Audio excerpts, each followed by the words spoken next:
Salut à tous, on se retrouve aujourd'hui pour un nouvel épisode d'ActuOM. On va parler principalement de Mercato dans cette vidéo puisqu'on a quelques infos très intéressantes sur les pistes de cet été. On va parler de celle qui mène à Bernardeschi de la Juventus, une offre de Leicester pour Thauvin, une jeune pépite suivie par Longoria et l'avenir de Sakai et Strootman entre autres. N'hésitez pas à me suivre sur Twitter et Insta, on y est actif, les liens sont en description. Merci à tous ceux qui partagent mes vidéos sur les différents réseaux, ça fait très plaisir. Vous pouvez aussi vous abonner en activant la cloche pour recevoir une petite notif quand une nouvelle vidéo est disponible. N'oubliez pas le petit pouce bleu si vous avez aimé et de rejoindre le Discord si vous voulez discuter de l'OM ou du football en général avec d'autres supporters sur le serveur. Petite question pour vous avant de commencer cette vidéo, que pensez-vous d'un éventuel recrutement de Federico Bernardeschi à l'OM cet été? Selon vous, est-ce que c'est une bonne idée? Est-ce que financièrement ça colle avec nos finances? J'attends votre avis dans les commentaires. On commence directement cette vidéo avec la petite polémique qui vient d'apparaître et qui concernerait Paul Lirola et Leonardo Balerdi selon plusieurs sources. Une fête illégale a eu lieu à Badalone en Espagne d'après Marca. Le latéral droit de l'OM ferait donc partie des 33 personnes impliquées dans cette fête illégale. Ara.4 précise que Leonardo Balerdi ferait lui aussi partie des personnes impliquées, mais rien de confirmé pour le moment. Une plainte a été déposée par la mairie de la commune. On peut s'interroger sur les éventuelles sanctions réservées aux deux joueurs, s'ils sont réellement impliqués, puisqu'à ce stade rien n'est évident, il y aura une enquête, etc.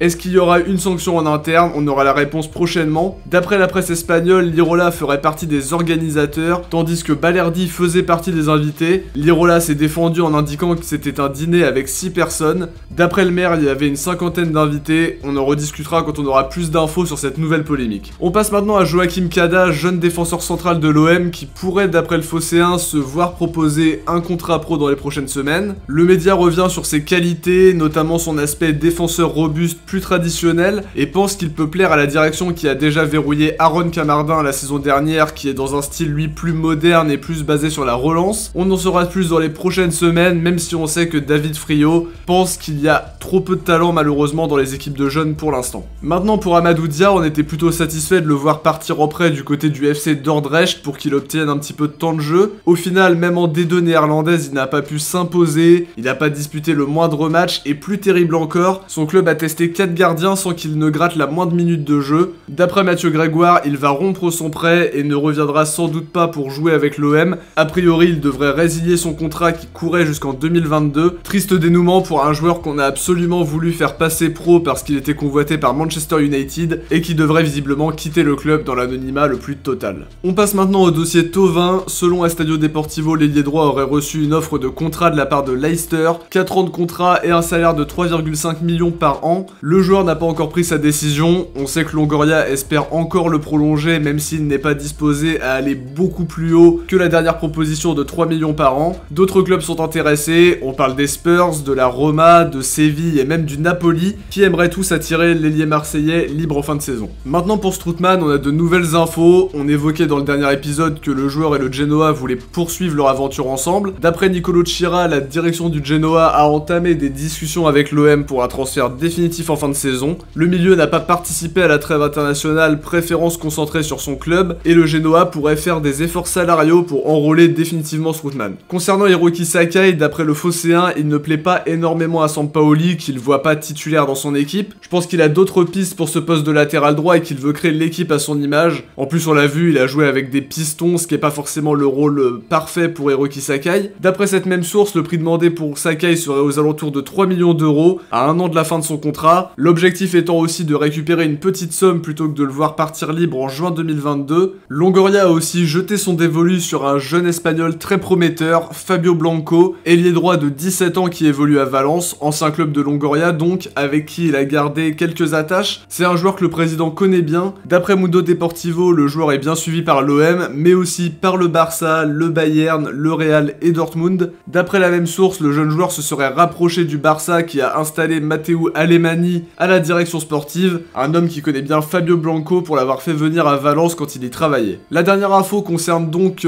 Federico Bernardeschi, on en a parlé en introduction. D'après les infos de Tutosport, le joueur qui ne sera pas retenu par la Juve est sur le départ cet été et il intéresse l'OM. Après être arrivé il y a quelques années avec l'étiquette d'un futur très grand, il n'a pas réussi à convaincre sous Pirlo, mais a aussi un déficit de statistiques avec quelques buts seulement en 150 matchs. La Juve veut s'en débarrasser au prochain mercato, à un tarif préférentiel pour l'OM s'il le faut, mais ce qui peut poser problème c'est son salaire qui est élevé, tout comme ses ambitions de Ligue des Champions. La piste piste semble un peu difficile, mais on sait aussi que Milik est toujours annoncé vers la Juventus et qu'un échange pourrait intéresser Longoria, toujours à la recherche d'opérations novatrices comme celle entre Marley Ake et Franco Tongia qui a été top pour le bilan comptable des deux clubs. En tout cas, c'est une affaire à suivre et c'est une piste malgré tout intéressante, à voir à quelles conditions. Voilà pour les dernières infos concernant l'OM les amis, on arrive à la fin de cette vidéo. J'espère en tout cas qu'elle vous a plu. Si c'est le cas, n'oubliez pas de liker, commenter, partager. On se retrouve très vite pour un nouvel épisode de Parlons Mercato et aussi en fin de semaine pour le retour de l'OM avec l'avant-match et le débrief pour le match contre Dijon. Ciao, portez-vous bien